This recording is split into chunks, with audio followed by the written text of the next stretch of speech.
green across the board, as you know, in this final stretch. Dow, S&P, NASDAQ all heading towards record closes. And that after a lighter than expected April inflation print. Let's bring in Warren Pies of 314 Research. Good to see you again. Welcome back. Thanks for having me. How impressive is this move to you in this market? Oh man, it's pretty impressive.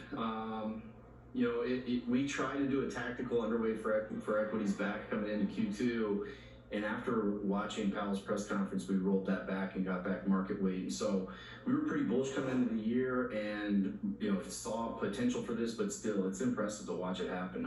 Market clearly wants to go higher. Yeah, well, so what does it really mean, though, for where we can go from here? It's kind of the question I asked at the very top of our program. How likely is it that this is the, I don't know, beginning of the next leg? You tell me. Yeah, I think it's hard to be underweight stocks when the Fed is easing, which they are. I think the aggressive taper of QT is at ease, and when you don't see a recession, we look at the economy from a number of different angles, and we don't see a recession. So with those two factors, I think you have to stay market weight at the very least to with the stocks here.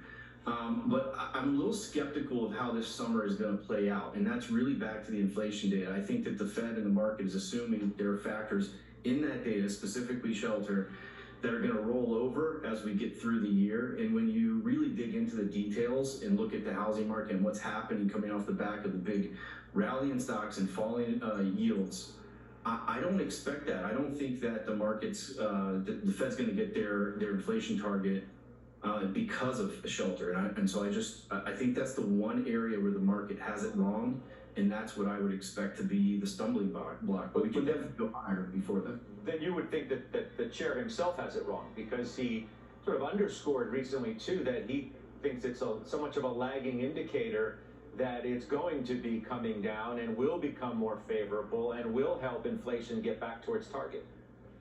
Yeah, it makes me really uncomfortable to disagree with the Fed chairman, and that is exactly what he said. He explained the mechanics of shelter inflation and why it lags really well at his last press conference. The only thing that gives me really reassurance that our work is actually correct is he said almost the same thing verbatim 12 months before that last meeting when he testified in front of Congress in June of 2023. So he has been wrong in the past, and I think he's going to continue to be wrong. And I think the market's taking its cue from him. So you really need to get into the data and roll your sleeves up and do your own work. Well, does that mean when you hear a price target like BMO's Belsky today of 5,600, you're skeptical of that, or do you think that's achievable? Well, you never say never, given the background what I just laid out, but I am skeptical. That wouldn't be my base case. And if you remember when I came on with you last December, we said we thought the market would be at 5,200 come May, and back then I think that the skepticism was on us. And one of the things that I kept bringing up to you is I expected to see strategists up their targets and chase this market as we came into the year. I thought that everyone was underweight, actually more underweight than it's felt at the time. And this is part of that scenario playing out to me, is seeing these targets go up well above the market's current level is kind of what you see at the end stage of a rally. So I am skeptical. I'm going to try and be open-minded at the same time and not try to stand in front of the freight train of a bull market. Mm-hmm. But I'm certainly skeptical. And those are kind of contrarian bearish indicators when you see just raise their targets. You said that's not my base case. What is your base case? What seems like a more reasonable return, let's say, over the next 6 months to you? Yeah, I think that we're going to have, I think we're going to be basically flat to down over the next 6 months. That would be my base case. I think that bonds are overvalued, stocks are overvalued, and I don't know what the sequence of those returns is going to be, but I feel pretty confident that we're not going to, when we go back to the end of this year and we look out at 2025 and everything that this market's priced into it, I'm pretty confident that we're not going to be at that 5,600 level on the S&P. So yeah, I think that we're pretty much priced to perfection. In the near term, could we keep going to 54, 5,500? Sure, but when you go out 6 months, this is one thing I wrote to our clients. Perception is reality in the market for now, in the short term, but over the long term, reality is reality. So when does that reality hit? I think by the end of the year, we'll be here. I mean, the 10-year, as I look at it, we're down like 35 bips since the Fed chair wasn't as hawkish as people thought. You just think that's a blip, that we're going back up? Yeah, it's hard to say a blip. I think a lot of markets are connected, and so I think the 10-year is taking somewhat of its cue from the Fed and some of its cue from oil, and so I do think oil is going to be soft throughout the rest of this year. I think that the 10-year is quite frankly, it's overvalued. It's already priced an entire cut cycle. So if you think typically the 10-year trades at about 150 basis point premium to the Fed funds rate. Well, right now it's trading at like a 100 basis point discount from the Fed funds rate.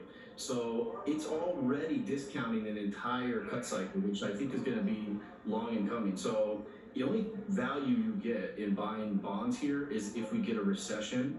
And I don't have any evidence to make a case for a recession ahead. So yeah, I would be looking for opportunities to lighten up my bond exposure. But are you doubting that the next move from the Fed is actually a cut? No, I think that's pretty overdramatic to say that. I think there's some people who are getting ahead of themselves saying the Fed's going to hike again. Well, I mean, Powell made it pretty explicit, right? I mean, that's not on his bingo card. Correct, and I think that that's not where we're at. I think the Fed is restrictive now, though, and I think that they need to think about their first quarter SEP. First quarter SEP, they looked at the core PCE at the end of 2024, and they projected 2.6%. In order to get to 2.6% exiting 2024 on core PCE, you need to average like 0.15% month over month on core PCE for the rest of the year. That's not going to happen, especially if you consider that housing is adding like 8 to 10 basis points as a baseline factor, given what we said about shelter not rolling over. There's just no path to get to the Fed's inflation target. So the next step is just going to be a prolonged hold. We go back to the soft landing thesis that's kind of drove this market.